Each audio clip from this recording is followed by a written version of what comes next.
Hey, what's up? Welcome to another episode of Garage Topics. Today we're going to go over what's going to get this Corvette engine fixed and what parts we're going to need to put back in it. Alright, thanks for watching. Be sure to like, comment, subscribe, all that YouTube stuff. Really appreciate it. We're going to get into it really quick. What's wrong with the engine? If you watched the previous video, I suggest you go check it out. We take the engine out, discover that there's a big ring gap in cylinder number 2.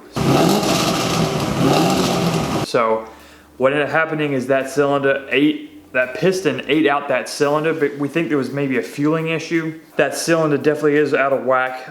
It's not too bad out of whack. Gonna bore it 10 over. That's, from what I've read and what I've learned, that's probably the maximum you want to push an LS6. I need to double check. I think it has to do with the passageways and the sleeve, how big the sleeve actually is, because it's an aluminum engine, it's aluminum block on the bottom, and it has a metallic non-aluminum iron cylinder, I don't know the exact material, cylinder that goes in that, which presses in, which is called a sleeve. And so that needs to be bored out so that they all match, which means we need to get bigger pistons because the stock pistons are made to a specific size. We need to get a little bit bigger piston because we're taking material out of the engine. It's a slippery slope. This is a separate video I'm definitely gonna make because I've lived it firsthand, figuring out what kind of stuff you want to put in this engine.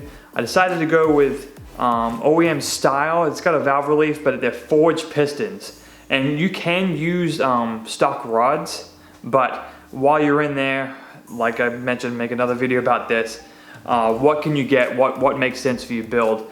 So I went with Holley, terrible pronunciations put on the screen here.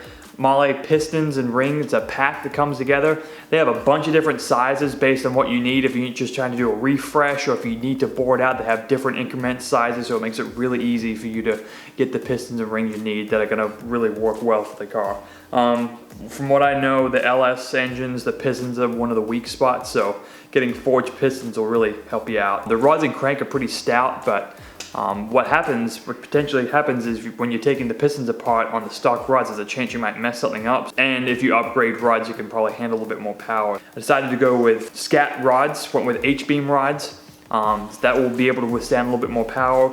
I matched them up, so it's the exact same stock bore that the engine was before. It just has forged internals on everything except the crank. So it should be a really stout engine, should be able to last a really long time. There were some random other small bits I need to get changed, so let me show you what I've got so far for that. Thanks to Texas Speed, I went ahead and picked up one of their LS camshafts. It's the Torque V4.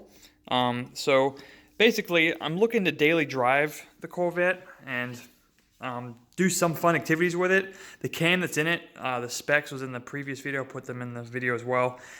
What it was good for was drag racing, and I like to try out drag racing, but because it made a lot of top-end power, it limited how much low-end grunt and how much torque it had. So this cam here, I'm pretty excited about. Here she is. Haven't opened her up yet, trying to keep everything fresh still, Club Dirty fresh.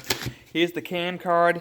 What we're looking at, intake 231, 234, low lift 370, 362, valve lift 629, 615, lobe separation 111, intake center line 109. What this translates to is that it's a less aggressive cam. It should be easy on the valve train, so reliability and driving it should be a little bit better. It may sacrifice power up top, it may not, depending on the tune, but overall this should fit my needs really well. I'm pretty excited about this. Also from Texas Speed, I picked up some ARP flywheel bolts.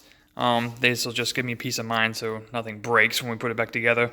And I also got the Batwing oil pan, so it's specific to Corvettes. The oil pan actually has 2 separate gaskets, so this is one you need pretty much OEM. I think there's some other version, but OEM's going to be good. So really want to thank Trevor and everyone at Texas Speed. Really were helpful throughout this whole process. I had a lot of questions, they had a lot of answers and helped me out, so I really appreciate it. Working at Holley Performance, I want to try to utilize as many brands as they have. They have like over 30 now brands. I'm really excited to work there, and I really like helping out everyone and learning as much as I can. So I want to try and use parts where it makes sense. One of them where I think is going to make the most sense, Mr. Gasket now has a full LS gasket kit. So if you're doing a rebuild, it's perfect. It's got every single gasket you can imagine, front timing seal, headers, the actual head gaskets themselves. So this will be really good. This is top quality stuff. That should be last a long time and not leak at all. So I'm excited to try that out. I took this out of the box. This is a Hayes 650 clutch. It had a center force clutch in it. It looked like it'd been used pretty well. It didn't slip or anything, but it's a lot of work to get it out. So I went ahead and replaced it with this. These are good for up to 650. They have street manners, so it should be nice to drive. Looking forward to putting that in. I've got the LS6 intake. These are pretty hot on the used market. Haven't decided if I'm going to use this yet or not. Mainly because the injectors on this are kind of questionable. I could have them all cleaned out, or I could try and use something from MSD. Not sure yet. To be determined. But like I mentioned, the water pump is basically brand new. It still looks fresh as anything. I went ahead and cleaned up the alternator bracket. It's a little too clean. I may paint this black, maybe another video. Also cleaned up the bell housing. It was really gross. You're never going to see this, but touching it, I don't want to get completely covered in grease anymore. So everything's cleaned up. I moved it because it's been a while now, so got room in the garage to park. But here she sits. It's pretty sad. I cannot wait to actually get this thing back on the road. So those are some of the parts I've got going back on. I cannot wait to get them all installed. The engine's with the engine builder, John Bouchard. Great guy, he's been super helpful throughout the process and been working with me while we wait to get all the pieces together. I'll highly recommend him. Hopefully when we get all the pieces in, when we do the rebuild, we can do a little bit of video there and showing the engine being real built and stuff. So it's really excited. I've always wanted to do something like this. It sucks that it happened in a situation like this, but then again, I wanted a project and here we are. I'm looking to do some more stuff with this channel. Let me know in the comments below if you're an active watcher, or if you're watching this for the first time. Let me know what you want to see. I'm thinking about doing weekly live videos. I browse Craigslist and Facebook Marketplace like you don't even want to know. It's pretty bad. So I wanted to share that with everyone because I've found some incredible deals lately that I don't have the time to do anything with them. So if I can share them along and give you tips of how to look on Craigslist and just talk about cars together, I'd like to do that. I have in mind an additional car. I do not need it at all, but I am weird and wired weird. I'd like something different to tinker around with.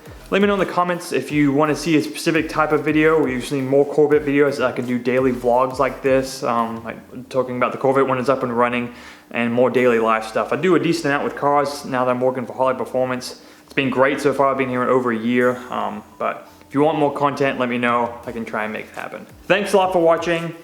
Let me get my dog because I always talk about my dog. All right. Oh, lordy. Sit down. Sit, Ernie. So I'm always talking about making sure your dog doesn't drink any radiator fluid or anything like that. This is my dog, Ernie. He's friggin' petrified. He thinks he's riding in the car. That's the only thing that's a little disappointing. He hates the cars. I don't know why.